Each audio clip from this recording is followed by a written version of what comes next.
An adventure aboard the train that never stops. Part 6. The end is just the beginning.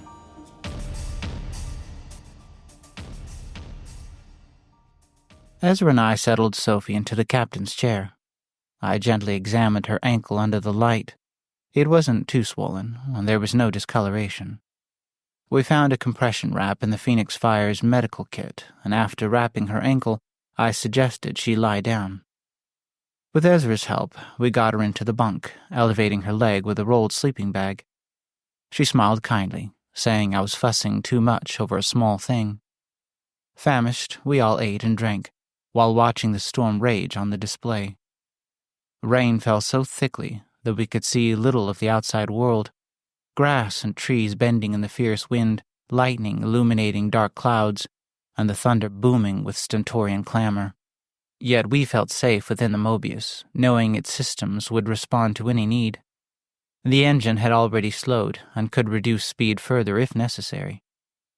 Eventually, we began discussing the situation. Sophie and I praised Ezra for his amazing performance in getting the thieves back into their car, but he modestly deflected our compliments. We asked what would happen to the captives now, and what steps we should take next. To answer this, Ezra had to relate all of his actions from that morning. As soon as Sophie and I had left the Phoenix Fire, he had contacted Miss Jackson, updating her and urging her to find someone she could trust for a deeper investigation, preferably someone outside her business and unconnected to her will. It so happened she had an old friend, Judge Quinn Mercer, in Philadelphia, who was the perfect person to assist. Ezra found Judge Mercer not only eager to help, but also a capable and well-connected man who could immediately set both the police and private investigators to work on Miss Jackson's behalf. Once we had identified the thieves' launch with certainty, Ezra passed this on to the judge, who then unleashed the full force of his connections to learn everything they could about the owner. It wasn't long before Ezra had received a comprehensive history of this struggling farmer. Due to mismanagement, her production had plummeted, making it difficult to fill the contracted cars. She had sought release from her contract with the Möbius, but the Phoenix Corporation, unwilling to accept the launch as a complete loss, reduced her car fee for 1 year and suggested she partner with a neighboring farm. Despite the fair offer, the farmer claimed exploitation and threatened to sue. However, just a few weeks before we got involved, the farmer had gone suddenly quiet and began sending one car regularly on the Möbius again. Okay, but what's the point of that? I asked Ezra. Why risk robbing the same train over and over? Ezra replied dryly, For the obvious reason, John. The obvious reason? What's that? It's the perfect way to get caught, I countered. Exactly, John. It is the perfect way to get caught, which is why I was so suspicious of Sophie. Sophie sat up, her brow furrowed. Me? Why me? Ezra looked at her calmly. If the plan is to make the Möbius robberies well known, but no one seems to know about them, then clearly the plan isn't working. The problem is that most people have a positive relationship with the Phoenix Corporation. Instead of overreacting, Phoenix's clients are calmly reporting complaints and running internal investigations, much like Mr. Ashford. So, what does one do when the desired uproar never happens? Steal more, from more cars, and inform a journalist. But no one told me about the robbery. No one even suspected it, Sophie argued. So you say, Ezra replied, but I had no proof of that, nor of your character. I was supposed to believe that a young woman had deliberately stowed herself on a roof of a Möbius car, with no plans and no way to prove her findings, casting herself as a hostage of fortune on the train that never stops, recklessly and short-sightedly.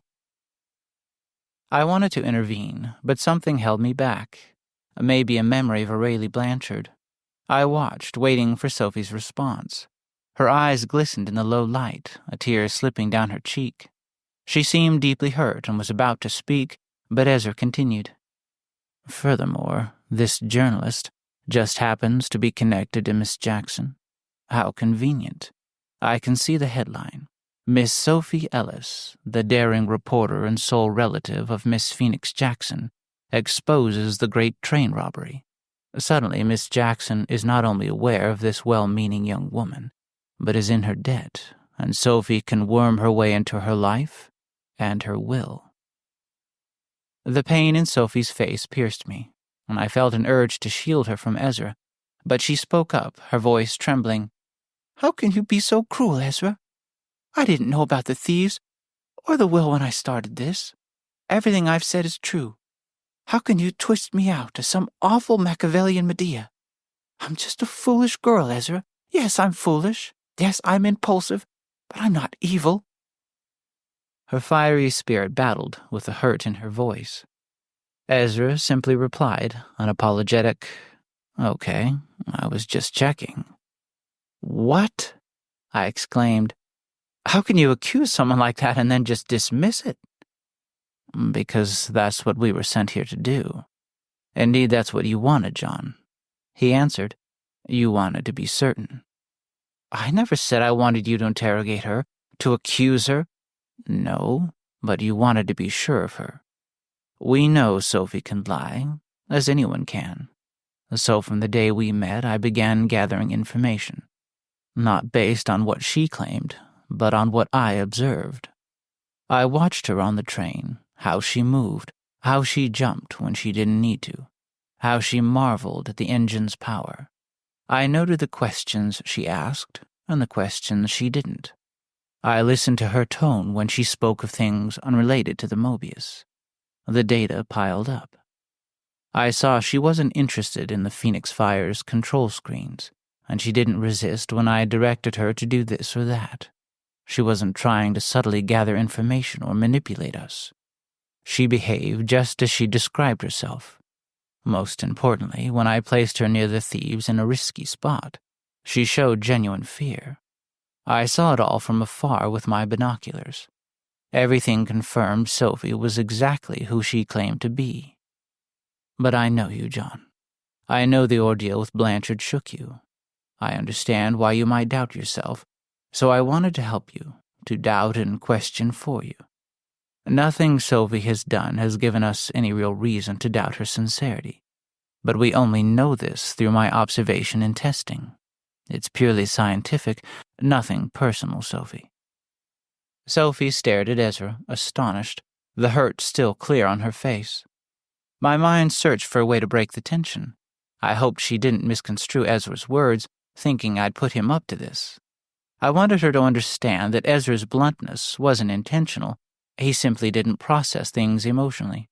For him, it was all about data, not feelings. She pushed herself up onto her elbow and said firmly, "I would like to slap you, Ezra." Without hesitation, he stepped within her reach, offering his cheek for her rightful retribution. I remained dumbly silent as they stared at one another. Sophie's lip trembled, and she raised her hand. I tensed, waiting. Ezra remained stoic, his expression unchanged. Nothing could have ensured reconciliation more effectively than his willingness to accept that slap. But it didn't come. Instead, Sophie's trembling lip curled into a smile. She extended her hand to him, saying, "All right, Mr. Lockwood. You've tested my honor and character, and not found me wanting. I forgive you." Ezra shook her hand like a true gentleman, and I finally exhaled, relieved. After this tense moment, I redirected the conversation by wondering aloud who might be behind the robberies. "Do you think this struggling farmer set up the whole operation, or is there someone inside Phoenix Corporation who masterminded it?" "My primary suspects are the major inheritors," Ezra replied.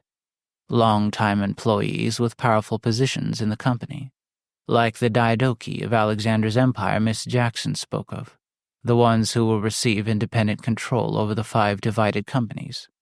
But my mind drifts towards Mr. Aidan Turner, the COO Miss Jackson told us about. He holds the most power and influence of them all, and stands to inherit the largest piece, Phoenix Steel. Imagine his frustration.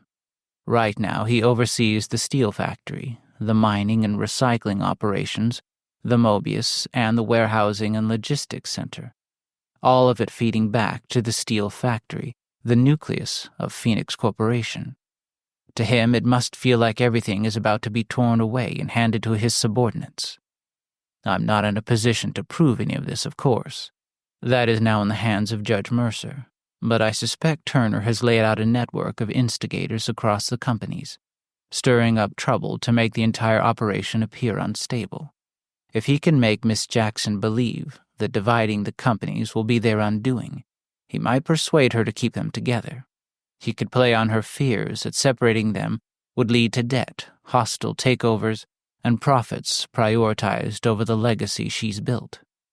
Turner could easily have someone on the inside accessing load information and copying access codes. He'd know about the disgruntled grower, and through intermediaries could orchestrate the Möbius raiding parties. Yes, Aiden Turner is a very promising suspect. Judge Mercer and his people have been alerted to our friends in Car 46 and will be sure to get whatever information these bandits have to offer. They may be mere hired rogues, but even so, they probably know more than their employer would like them to. Each strand in Turner's web is another path that could lead back to him, and I suspect he's laid many such strands in his desperation. We all fell silent, lost in thought, when Sophie suddenly turned to Ezra, her tone an uncertain mix of playful and sincere. "So in the end, it wasn't me, but you, Ezra, who was the deceiver? Using ploys and schemes to get John and me out of the engine, so you could work without worrying about me overhearing your plans. Placing me near the thieves, risking that I'd be caught, all to test my honesty. And let's not forget your whole marshal's act. A helicopter, snipers. You're unbelievable, Ezra. Literally unbelievable." Unmoved, Ezra answered laconically, "Unfortunately, deception is an art we practice all our lives, often even with ourselves." "Really, Ezra?" I interjected. "That's awfully cynical." "Careful, John. I could use you as an example on the spot. How many times today alone have you tried to convince us you were brave and composed when you were scared out of your mind? Or pretended to be nonchalant with Miss Sophie here while your heart raced at her touch?" I recount this to the reader with a rueful smile, remembering my embarrassment. I chanced a glance at Sophie, and saw, even with her dark skin, the blush rising on her cheeks. Mine must have practically glowed. After a very awkward pause, Ezra chuckled and said, "Well, enough of that. Let's think of the future. I believe we've done all we can on the Möbius, and I, for one, am ready to leave the train that never stops. If you would like to join me, I've arranged for our exit this evening."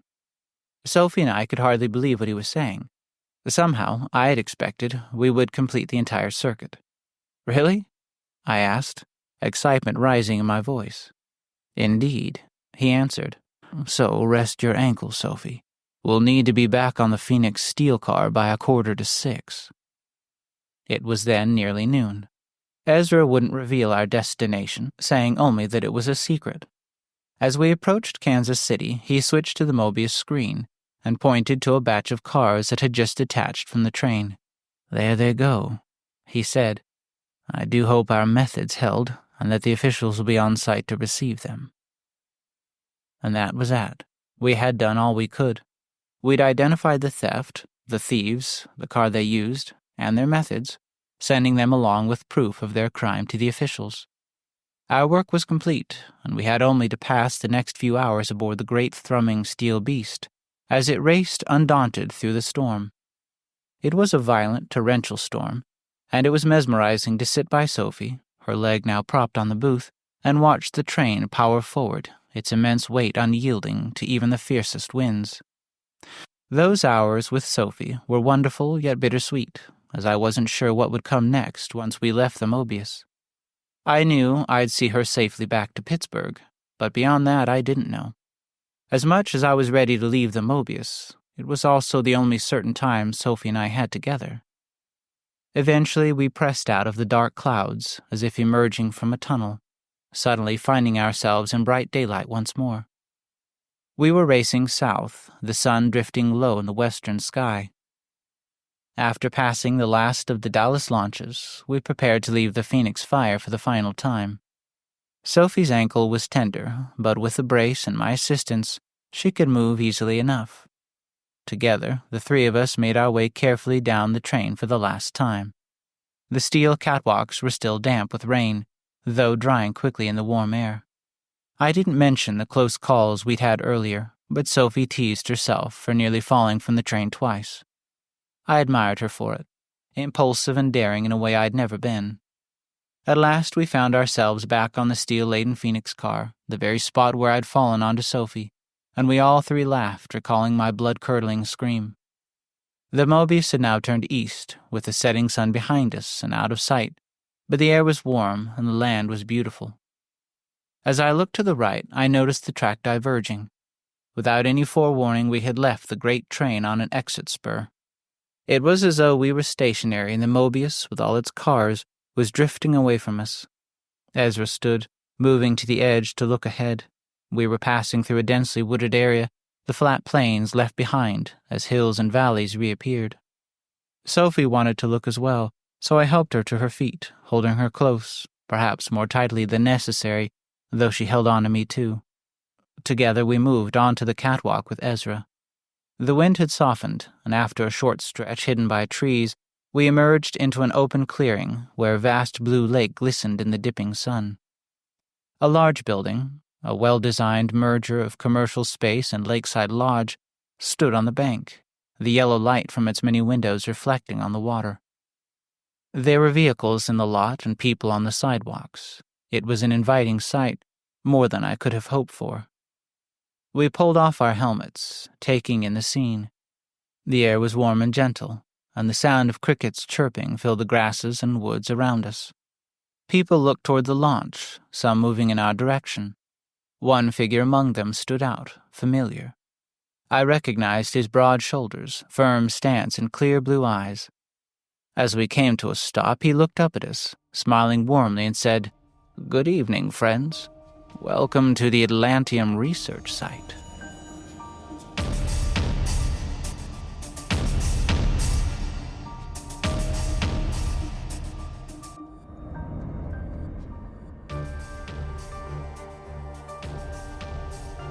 Hey everyone, it's Joseph Compton, the creator and writer of the Atlantium Mysteries. I hope you enjoyed the story. I had so much fun writing it. Creating the idea of a train that never stops, exploring how it would work, and imagining how our characters would interact with it was such a fulfilling and incredible experience for me, and I truly hope you enjoyed listening to it as much as I did creating it. As I begin working on the next story, which I hope won't take as long, I'd be so grateful if you could take a moment to rate or review the show wherever you can. Your feedback means the world to me, and every review makes a difference. Thanks so much for listening, and be sure to subscribe so you won't miss the next installment of the Atlantium Mysteries.